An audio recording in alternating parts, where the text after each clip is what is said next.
Starting. Cool. All right, we're on. Excellent.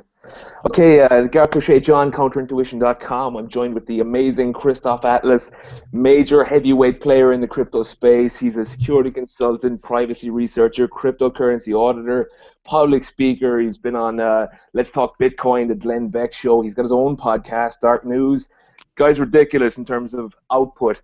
I'm just delighted to have you on the show and delighted to get your thoughts on a few things. Thanks so much for joining me, Kristov. Oh, thanks so much for having me. It's a real pleasure. Absolutely, man. Yeah. So basically, let's just fire straight on. Bitcoin has grown up a significant amount, even in the last like 6 months. But it's been around for about 5 years. It started as one thing that was, kind of nerdy. You had to have like a master's in mathematics and programming to even understand what it was about. And now it's getting to the place where pretty much everybody knows what it is, and a 7, 8 year old kid can pick it up real easy. So basically, innovators are coming out of the woodwork. What are some of the concerns with that are still around? Like, we had empty GOX that crashed. We have exchanges that are still crashing here and there. People don't really understand. They're afraid because they're hearing all this bad news and they don't understand what it's about. What are some of the concerns, and why are they important or not important with Bitcoin or with crypto in general right now? Well, the MT Gox story has always been an interesting one to me, to understand the different perspectives on what exactly went wrong there. For me, someone that's been studying cryptocurrencies for a long time, Bitcoin in particular, the MT Gox scenario is almost completely not interesting to me, and it's because of the following reason, right? So the perception is that there's something about Bitcoin that created the MT Gox scenario.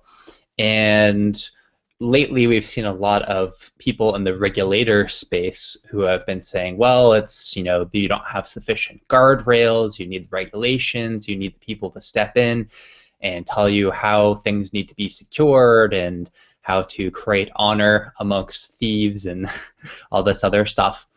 But if you go back in history and look at the MT Gox situation, which was this really popular exchange in Japan, I actually think that regulators played a very large part in that situation, right?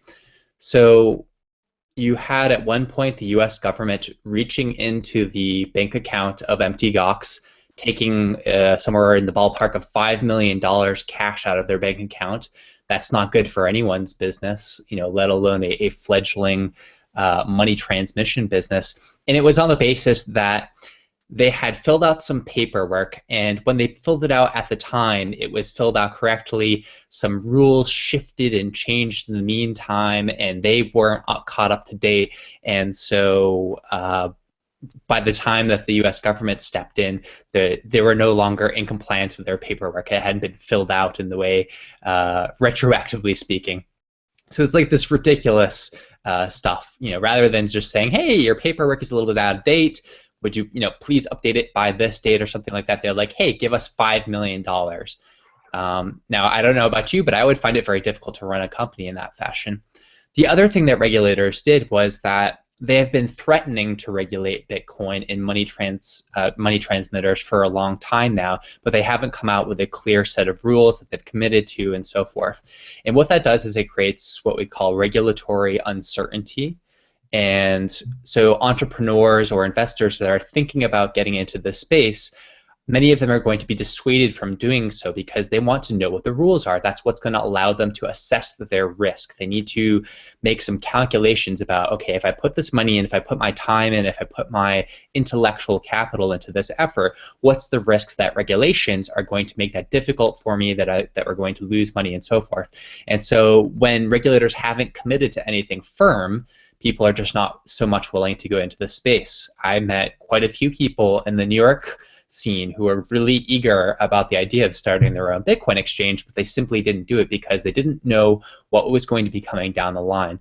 And that means that all of these grown-ups who could be responsible creators of an exchange that have some kind of background in running a large company or a financial enterprise or interacting with customers in a financial way, they all did not enter this space, and instead you had Mark Capelli's, who's kind of got a scammy history with just developing websites, and he bought something to do with Magic the Gathering trading cards. Like, really has no business whatsoever in being the largest Bitcoin exchange in the world. It's complete insanity. But I think a lot of that has to do with what regulators were doing, and very people are willing to hold their feet to the fire.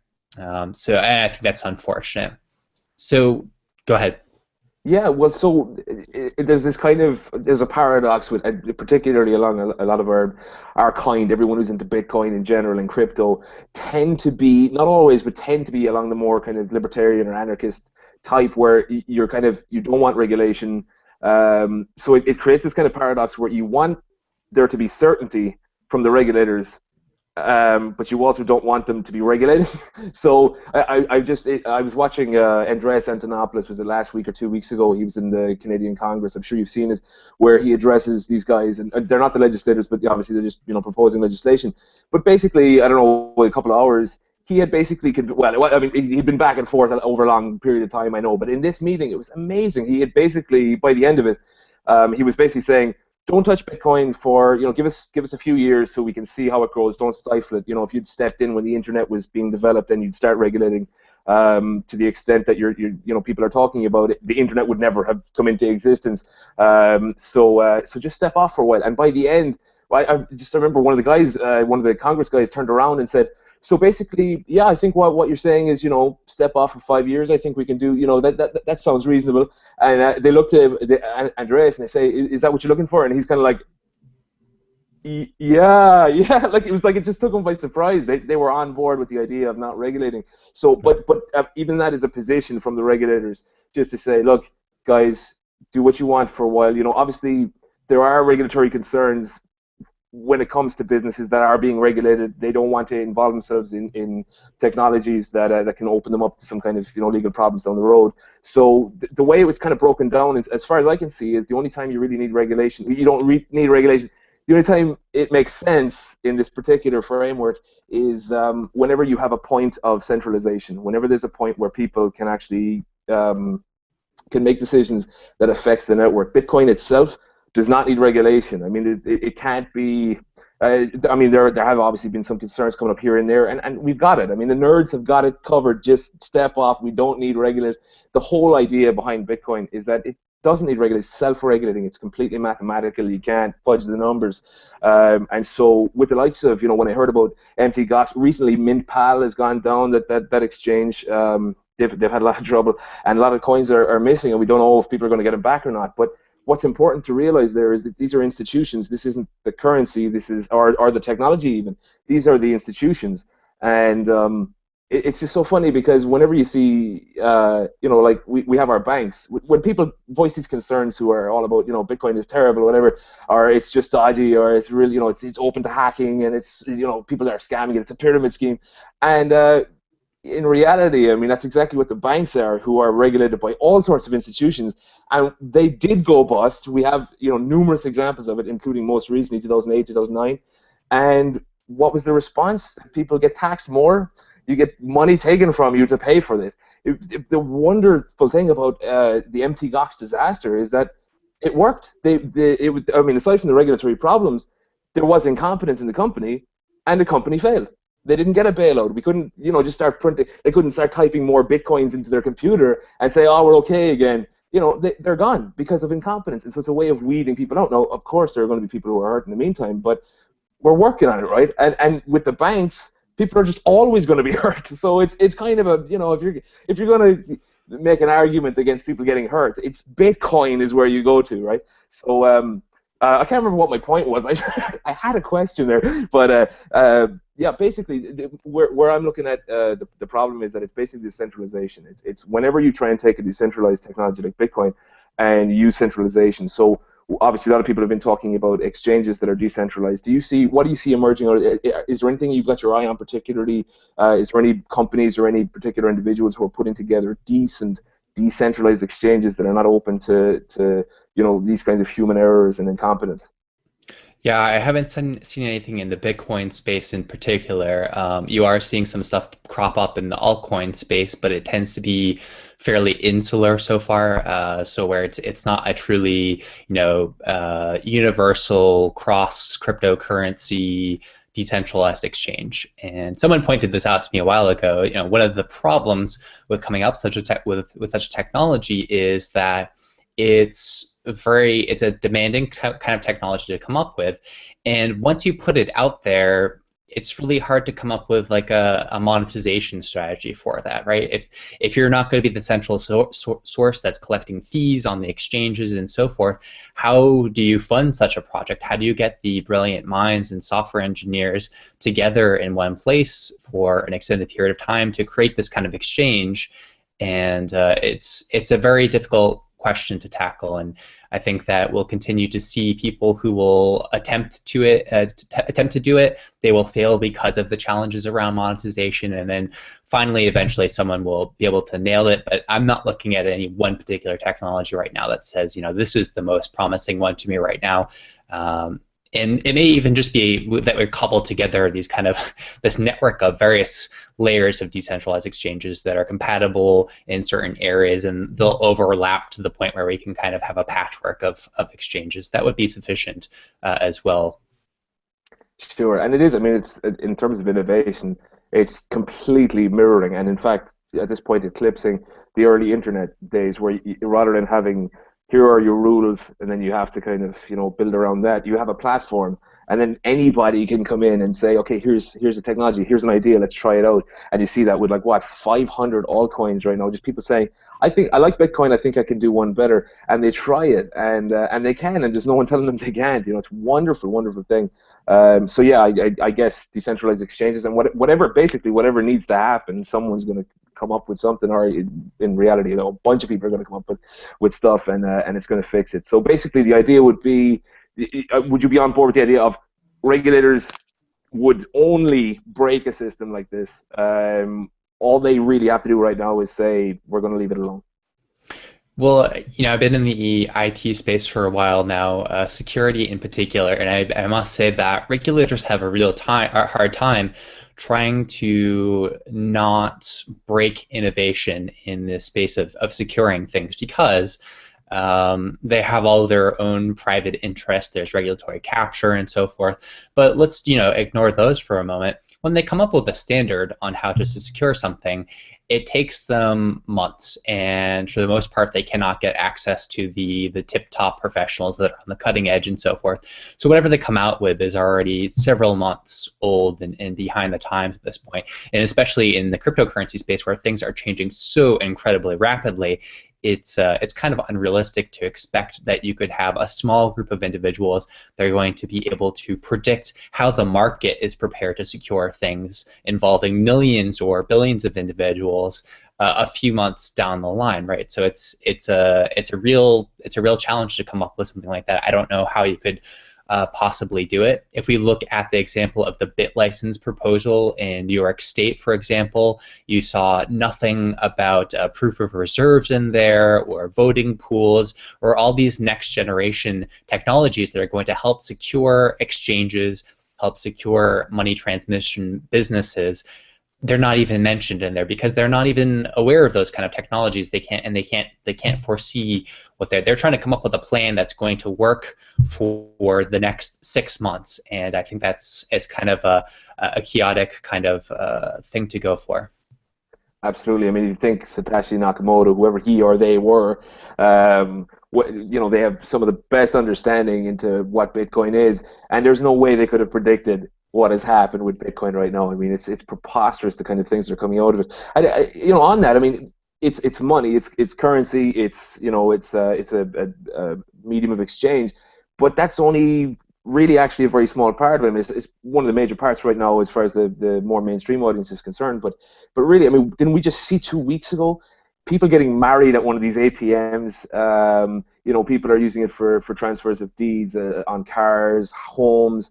You basically pretty much anything a solicitor does, you can do on a blockchain. And again, that's only such a small portion of it. What are some of the other things that you can do with Bitcoin? Do you predict anything major coming out of it other than what we've seen so far, or are you just being constantly baffled like me every day when you go onto Google and see what some other genius has just come up with some other way of using it? I think one of the big changes, one of the big upsets is going to be using blockchain technology or things like blockchain technology to decentralize more aspects of commerce. So not just money, but also marketplaces and so forth. In January upcoming, we have the Ross Ulbricht trial. He's the alleged operator of the Silk Road. Now, I think something that's interesting about that case is here's this guy who allegedly ran this marketplace where people could exchange Bitcoin for some of the most prohibited items that are around there. You know, drugs, guns, all the paraphernalia associated with that stuff. And people were able to do it very successfully. And even after the Silk Road was shut down, you just have the Silk Road 2.0 and a million other marketplaces. The volume of trade is much higher now than when just before the original Silk Road was shut down. So I think that's a trend that's going to continue. Now, if you can successfully carry out those kinds of trades with items that are very difficult to move around the world, where you have to exercise incredible diligence in packaging things just the right way, knowing how to get things through customs and all this incredible stuff, why would you not be able to trade much more mundane items as well? And I think that there's potential for some very big players like PayPal, eBay, etc., that are involved with commerce in a very big way, to really disintermediate those corporations and decentralize the whole marketplace. And that can have tremendous effects on society. It means that we're going to be paying more and more attention to digital reputation, less attention to the kind of reputations attached to the centralized credit system and government documents and all this other stuff. So I think it's going to have a real ripple effect down the road. One of your big things is privacy, and you've just brought out a book, and we'll get to that in a minute. When people hear privacy, I think immediately they go to things like, oh, you only want that because of things like the Silk Road and all this kind of thing. Sure. So people automatically assume that if you want to cover your tracks and engage in just being diligent when it comes to protecting your identity. But what is? I mean, I have a good understanding of why it's a good idea, like with using credit cards and using other banking systems and banking services. The reason that they have to be so clamped down and regulated is because they're so easy to scam. When someone gets a piece of information about you, some part of your identity, they're able to use the internet and other things to create a very legitimate version of you, so that they can get stuff from your account, they can buy things with your card, they can do all this kind of stuff. Is that the major reason why privacy is important, or are there other reasons? Why is privacy important with Bitcoin?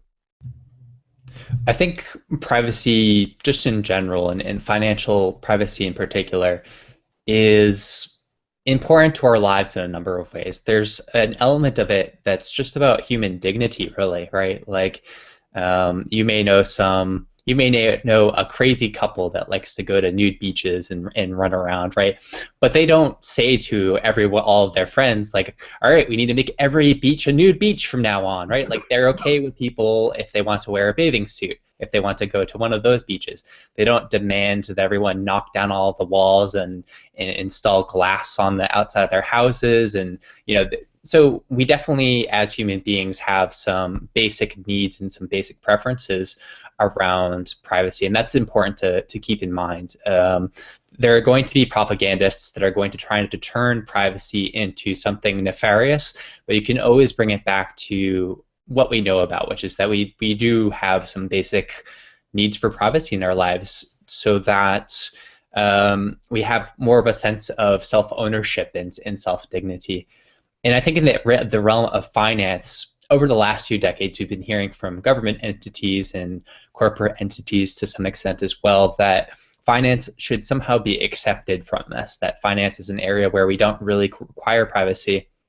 But the people at the top do not apply this to themselves, right? If you ever happen to come to know some very wealthy individuals, they're very careful about hiding where their wealth is because they don't want to be stolen from, right? If there's some Mr. Moneybags that's carrying all of his gold bars in a sack behind him, right? Like, he's not going to have that sack for very long. He's not going to be very wealthy for long. And so the degree to which the wealthy are able to talk down about financial privacy and say that it's only about money laundering and drug cartels and so forth, while they are themselves creating these offshore corporations to hide their funds and all this other stuff. It's pretty incredulous. And they do it because I think for the government, it fundamentally comes down to taxes. Financial privacy makes them nervous, and they are worried that people will not pay their so-called fair share, and so they attack the integrity of the very concept of privacy and financial privacy in particular. But it's not about drugs and guns and all that stuff, although I think a lot of that is perfectly morally permissible when it comes right down to it. But it's not fundamentally about that. This is sort of a war on language that's taking place right now, and I encourage people not to be swept away by the propaganda. Absolutely. That's the first time I've ever heard of anti-privacy advocates or regulators in general being compared to nudists. That's a wonderful analogy. That's fantastic. Well, they're like the nudists that want to be the only guy on the beach that has the bathing suit. He wants everyone else. Right. No, that's good. Do you see any altcoins in particular kind of catching your eye? Is there anything emerging right now? Any particular technology inside one altcoin that really gets you going? Yeah, lately I've been really focusing on the privacy-centric cryptocurrencies that are out there, the altcoins. I think that Bitcoin privacy still, I find it somewhat lacking. There's the fundamental design of it, which is that there's some privacy lacking there in some respects, and then there's the way that people tend to use it.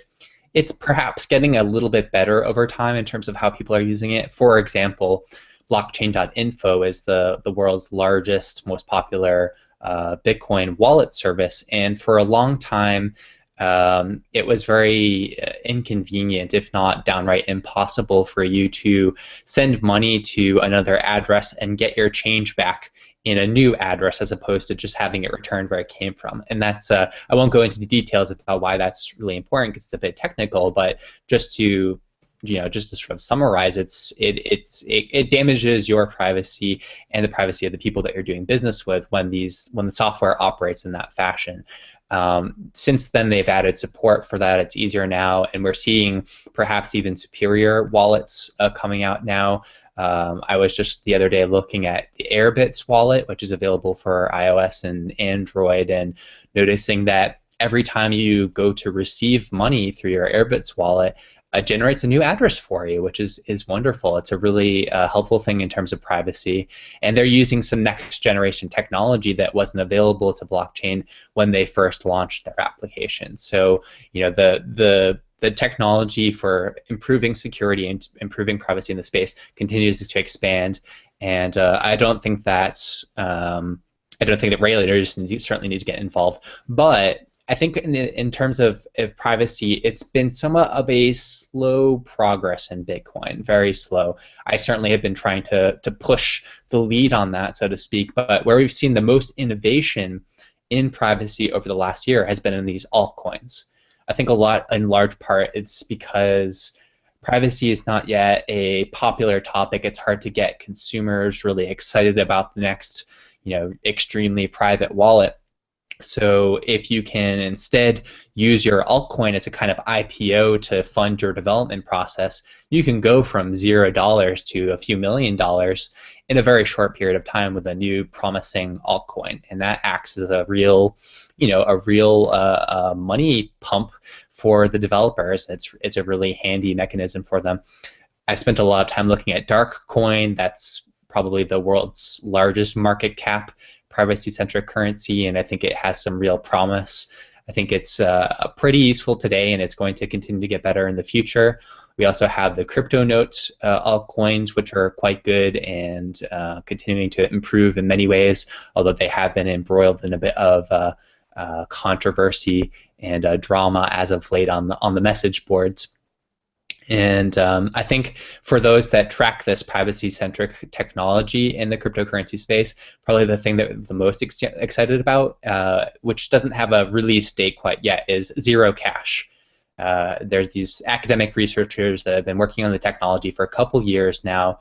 Some of the best academic researchers in the space in the world, people from the United States, people from Israel, some just really top-notch people working on this technology that really brings the financial privacy to the next level, where they're not just trying to make it difficult to see, this little detail about the transaction or this little detail about the transaction, but they're really whitewashing out a lot of information that you can find online about these transactions, and in doing so, really enhancing people's ability to opt into financial privacy.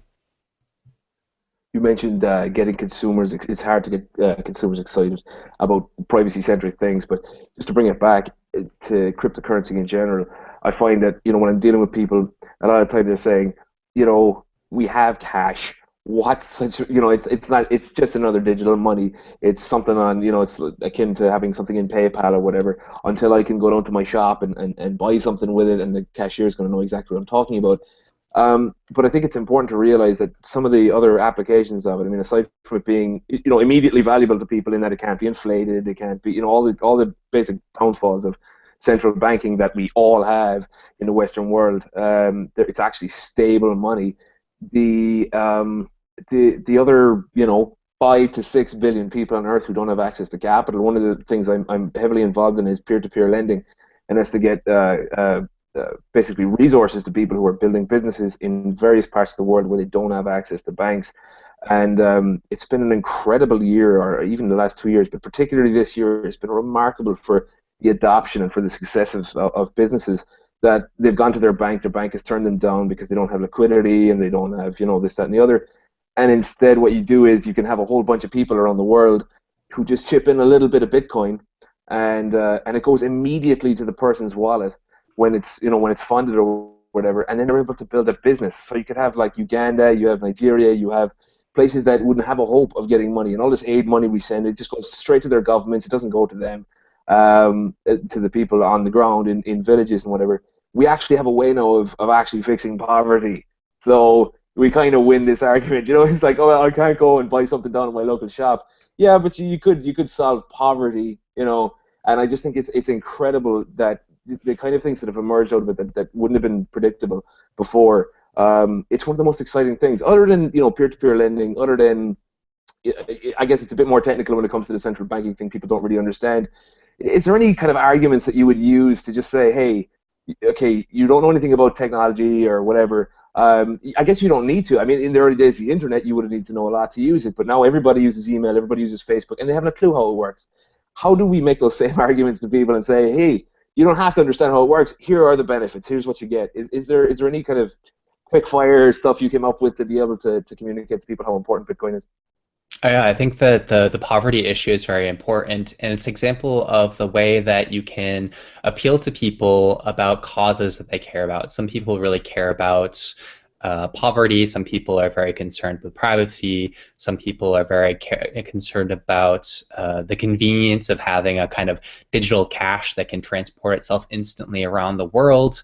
There's all kinds of different things that people care about that apply to Bitcoin that Bitcoin is really excellent at. And what's really interesting about the idea of this kind of peer-to-peer lending is that we haven't needed some government bureaucrat to step in and say, like, okay, well, a guy in Uganda, he could be getting money for his business, or he could just be getting money for like a new car, And so we're going to step in here and set up some guardrails, right? When you go to these websites, which I'm sure you know this much better than I do, but the community has come up with ways of standards of figuring out, assessing risk, right, and coming up with systems of reputation. So for the majority of the time, this is not a problem, and when it is a problem, it's dealt with in some kind of reasonable way, and the community is actually very sustainable. There's a economic growth that we're seeing, as opposed to